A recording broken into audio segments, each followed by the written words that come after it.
What's going on, YouTube Metal Complex here, and today I've got another awesome knife review slash overview to do. This is the We Knives Jixx. That's Jixx. You guys will remember the video I did on the We Sticks. Same designer, if I'm not mistaken, Mikkel Williamson. Again, I apologize if I'm not getting the name exactly right. This is a very compelling knife from Mr. Williamson and We Knives. We're going to talk all about it. Before we get too far here, if you are new to my channel, I like to do knife overviews, knife reviews. I like to do battles with popular models. I like to do unboxings. I like to do top 10s, top 5 stuff. And I do a couple of episodes where my wife and I talk about knives. So if you enjoy the idea of all of that and you like a YouTuber who uploads 5 to 10 times a week, this might be the channel for you. For all of my subscribers who have been here for a while, I thank you from the bottom of my heart. If you would like to support me, you can do so by following the link in the description to my Patreon, and you can support me in any way you see fit. It would absolutely mean the world to me. Anyways, let's go ahead and move on here and get some measurements. Turn her this way. 8 inches overall is what it's looking like as the measurement on the Jixx. Let's go ahead and move it over here and get an accurate blade measurement.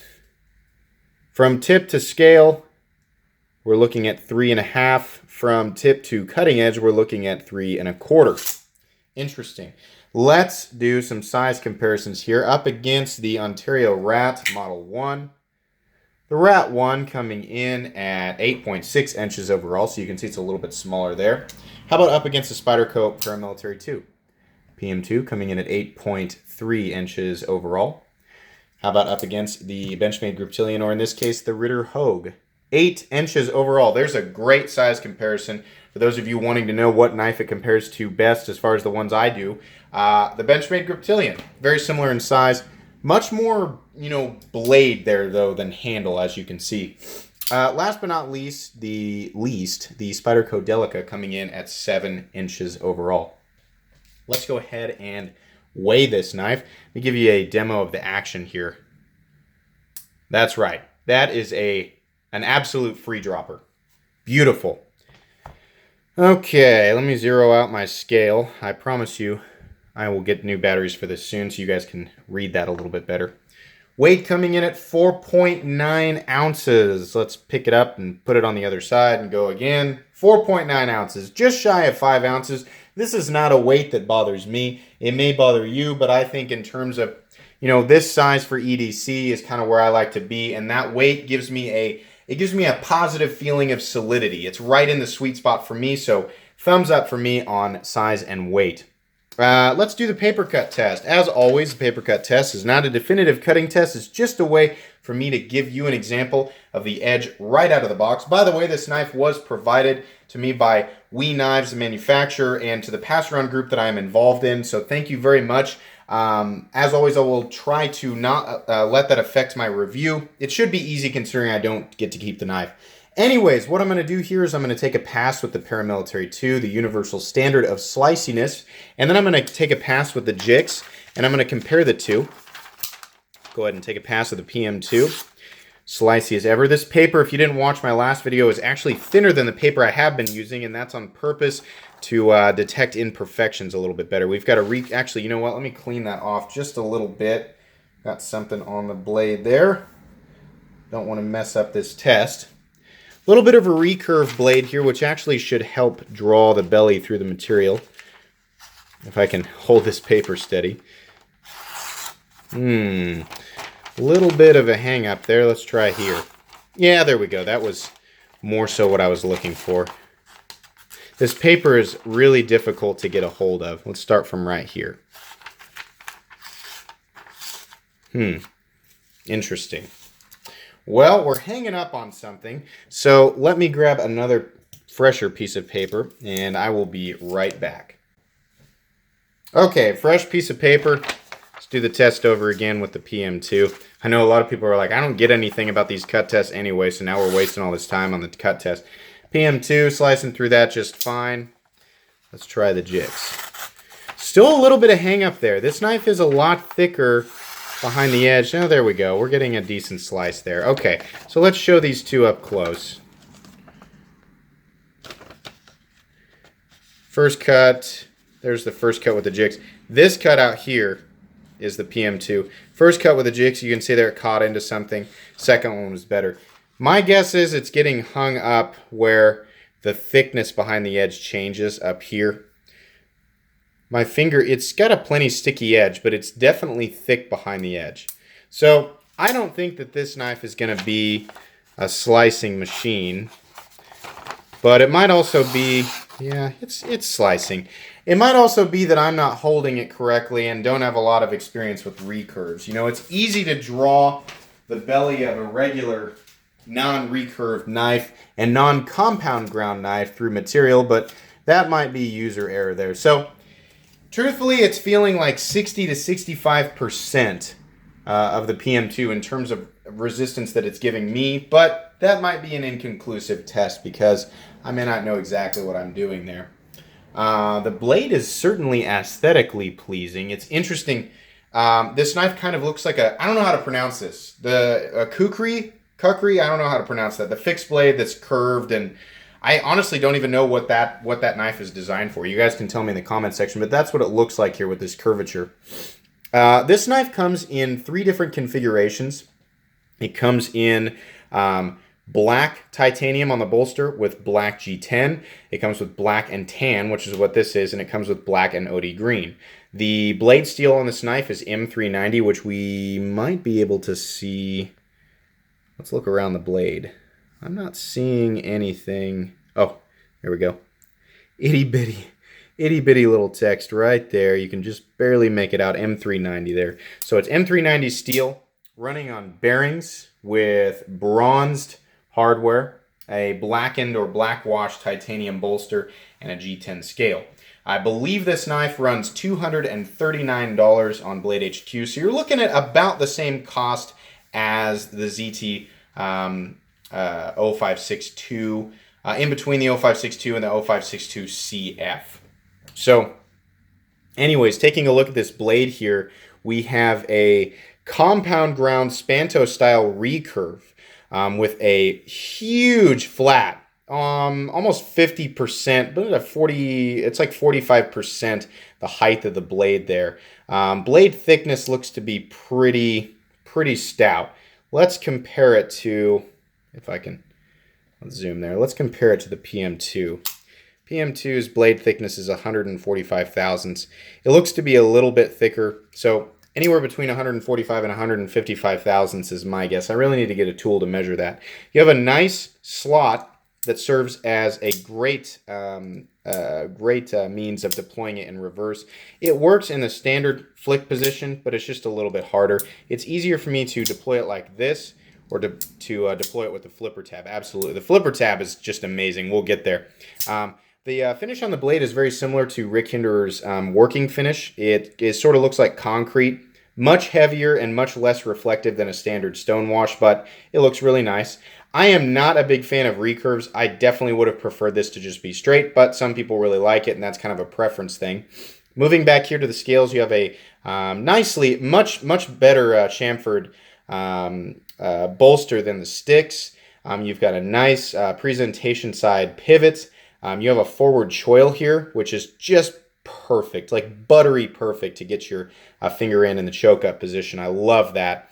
Moving down here, you've got a couple of just aesthetic lines. I don't know if they're really, they might offer a little bit of traction in the standard position, but not much. The transition into the G10 scale, which is slightly contoured, is absolutely seamless, and it matches the lines of the bolster really nicely. On the inside here, you can see there is no milling whatsoever. You've got it's a frame lock, but it kind of tucks underneath the scale. I forget what they call that, sub-frame lock, something like that. Bronzed hardware. The Torx heads are a nice size where you can get a decent-sized Torx head in there and not have to worry too much about anything stripping. You've got an interesting, the standoffs are almost so close together, it looks kind of like a semi-backspacer. I don't know that it's completely necessary, but it's interesting and it's a little different, so I think it's kind of cool. The pocket clip is weird, and it hangs clear over here to the right, but it does its job, and there's only this much of the knife hanging out of your pocket. It looks to also be titanium, and there's plenty of retention on it, so no complaints there.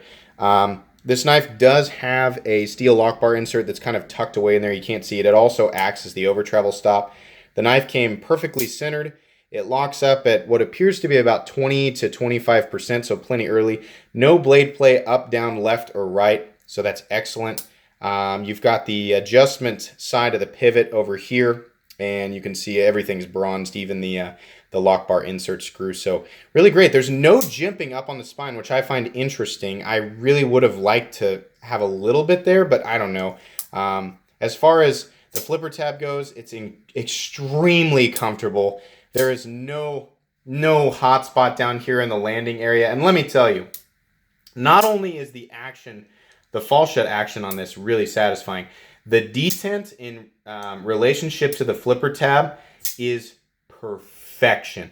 This knife flips up with the best flippers that I have ever felt in my life. It is one of the most satisfying flippers. Any of these other YouTube channels that have reviewed this or are about to review this, I don't know who all is on this list, but if you're watching this right now, I want to hear if you echo my thoughts. This is awesome. I love how this flips. You know, I talked about it a little bit on the sticks. I said it's uncomfortable to flip, and I don't really like the ergonomics. I don't like all the hot spots, but man, it rockets out. They kept that with this knife, and they kept the general theme and the general look. They just improved on all the areas that were either unnecessary or lacking in something, and they came up with this. It's a weird polarizing look. Some people are going to like it and some people aren't, but one thing is for sure. They nailed the detent. It's not like WE Knives is known for not getting the detent right, but this is the best flipper that I have ever felt direct from WE. Oh my gosh, that is awesome. I could honestly do that all day. That feels so good. And just being able to, see, I'm not making that happen. That's just gravity making that fall into place. That flipper is amazing. I absolutely love that. On to price. The materials are all great. M390 is great. The bolster looks awesome. The bronzed hardware is awesome. The G10 looks amazing. It's all seamless. Fit and finish on this is perfect as per usual with WE. WE's getting up there in their prices. You know, I mean, I always remind myself like, hey, this is a Chinese-made folding knife. Can I really justify the same price for a really nice American production knife? And the answer, unfortunately, is not really. I mean, these are really, really nice. And if you have already made your purchase decision, maybe you've got it in hand and you're watching my video for validation or just to feel good about it, you know, then yeah, don't feel bad. This is a great knife. You know, you made a great purchase decision, but I would like it a lot more if it was a little bit less. I'm really, you know, once we get over $200 on a Chinese-made folding knife, unless they're doing something just ridiculous and spectacular, like what Riot did with the Jack, with the Damasteel and the integral frame and the you know, the marbled carbon fiber, and they got everything perfect there, then I can kind of understand when the price starts to climb up into the $300, $400, $500, $600 range. But when we get over 200 and we're making that transition into $300 and $400, it's hard for me, you know, because this is great, but it's not, I don't know. We're in a thick gray line. 200 to 220 is more so what I'm seeing here. At $230, $240, it's getting up there, but it's not bad. You didn't make a bad choice if you've already bought this. And if you're considering buying it, and after this video you go ahead and buy it, I wouldn't, you know, I wouldn't look down on you for making that choice. So changes that I would make if this knife, you know, to make this knife perfect for me, which, you know, keep in mind, as always, they're not always things that are going to make it perfect for everybody. I honestly would prefer a different finish, or at least the option for a different finish. As of right now, the only finish you can get is this. And that's fine. It's not bad. I'd like to see tumbled or satin. I think that would be nice. I would prefer this to be straight. I don't want the recurve. I don't know what the deal is with the edge. I don't know if it's me or if it's the knife, but it feels pretty thick behind the edge and it doesn't want to cut as well as I expected it to. You know, again, take that with a grain of salt. You know, that may not be the case with all of them. I love the forward choil, though I would like to have some jimping up here. And of course, my selection would be the black scale, but you can get that. Everything else, you know, I don't know. I might change the position of the pocket clip and maybe how it looks, but that's a nitpick. The pocket clip does its job. That's about it. Anything that I can really complain about here on this knife is either price or little tiny changes that are kind of subject to everybody's opinion. So I'm forced to conclude that this is an awesome knife. If this is meant as a direct evolution of the sticks, I think they nailed it. I can absolutely recommend this knife, even at the $240 mark. I don't think that that's too bad. I think anybody who enjoys how this knife looks and is okay with overlooking some of the minor issues that I pointed out in this video is going to be really, really happy with this knife. So if you're considering it, my words are, go ahead and pull the trigger. I think you're really going to like it. Anyways, guys, that's going to be pretty much it for today's video. If you enjoyed it, please leave a like, and if you'd like to check out my other content, I do, of course, have lots of videos of knives that are either expensive or inexpensive that I do or don't like, so please check those out. And if you enjoy all my content, then please subscribe to my channel because there is definitely more coming. Thanks again for watching, everybody, and have a great day.